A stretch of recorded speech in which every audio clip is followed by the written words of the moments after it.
A UK startup is using soundwaves to make objects levitate in mid-air. And London-based AcoustoFab says its, quote, acoustic levitation is not just a neat trick. It could also have commercial applications, such as for handling toxic materials.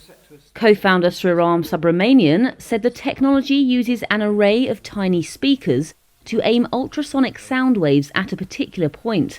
This creates what developers describe as a pressure cage, strong enough to support a droplet or particle. But the magic trick is we time the turning on and off of each individual speaker precisely. Then if you put an object there, it's going to be held in place.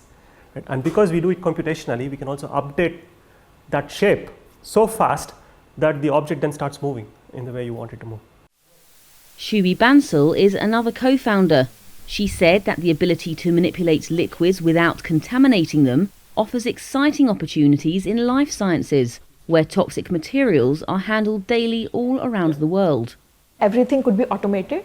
They can do the reactions, place the samples directly in the well plate on the required positions without any human hindrance, without creating any waste.